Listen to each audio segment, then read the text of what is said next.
15 ತಾರೀಕು ಹೊರಡ್ತೀವಿ. Shivu Shivu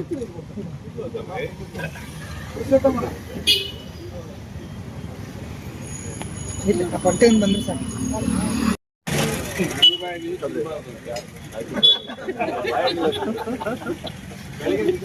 okay sir.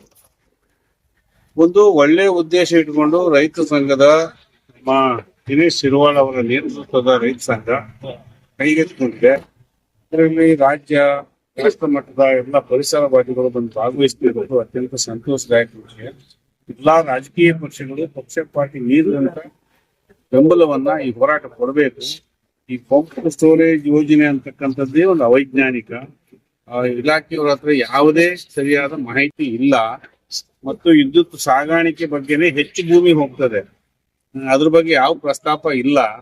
ಮತ್ತೆ 100 ರೂಪಾಯಿ ಖರ್ಚು 200 ರೂಪಾಯಿ ಖರ್ಚು ಮಾಡಿ 100 ರೂಪಾಯಿ ದುಡಿಯೋ ಯೋಜನೆ ಇದು ಒಂದು. ಅದರ ಅಗತ್ಯ ಈಗ ಸದ್ಯಕ್ಕೆ ಭಾರತ ದೇಶದಲ್ಲಿ ಅಂತ ಪರಿಸ್ಥಿತಿ ಇಲ್ಲ. ವಿದ್ಯುತ್ತನ್ನು ಉತ್ಪತ್ತಿ ಮಾಡಲಿಕ್ಕೆ ಬೇಕಾದಷ್ಟು ಬೇರೆ ಮಾರ್ಗಗಳಿದಾವೆ. ಪವನ ವಿದ್ಯುತ್ ಮಾಡಬಹುದು, ಸೋಲಾರ್ ಸೂರ್ಯನ ಶಾಖದಿಂದ ಉತ್ಪತ್ತಿ ಮಾಡಬಹುದು, ಇನ್ನು ಬೇರೆ ಬೇರೆ ಯೋಜನೆಗಳೆಲ್ಲ ಇದಾವೆ. ಬೇರೆ ಬೇರೆ ಮೂಲಗಳಿಂದಲೂ ವಿದ್ಯುತ್ತನ್ನ ಪಡಿಬಹುದಾಗಿದೆ. ಹಾಗಾಗಿ ಇದು ಅವೈಜ್ಞಾನಿಕ, ಇದೊಂದು ದುಡ್ಡು ಹೊಡೆಯುವ ಯೋಜನೆ. ಇದು ಯಾವ ಕಾರಣಕ್ಕೂ ಕಾರ್ಯಗತ ಅಲ್ಲ. ಮತ್ತೆ ಶರಾವತಿ ಕೊಳ್ಳದಲ್ಲಿ ಈಗಾಗಲೇ ಬರೀ 15 ಕಿಲೋಮೀಟರ್ ಒಳಗೆ ಸುಮಾರು 6-7 ಯೋಜನೆಗಳು ಡ್ಯಾಮ್ಗಳನ್ನ ಕಟ್ಟಿ ಭೂಮಿಯನ್ನ ಅಗದು ಭೂಮಿಯನ್ನ ಸೀಳಿ ಕೆನಾಲ್ಗಳನ್ನ ಮಾಡಿದ್ದಾರೆ. ಇಡೀ ಭೂಮಿ ಶಿಥಿಲಗೊಂಡಿದೆ ಅಲ್ಲಿ. ಇದೊಂದು ಯೋಜನೆ ಮಾಡಿ ಅಗಾಧವಾದ ಪ್ರಮಾಣದಲ್ಲಿ ಭೂಮಿಯನ್ನ ಕೊರೆಯೋದ್ರ ಮೂಲಕ ಭೂಮಿ ಕಂಪನ ಆಗ್ತದೆ. ಇದರ ಪರಿಣಾಮ ದೀರ್ಘಾವಧಿಯಲ್ಲಿ ಆಗ್ತದೆ, ಬಹಳ ದೂರದವರೆಗೆ ಇದ್ರ ಪರಿಣಾಮ ಆಗ್ತದೆ.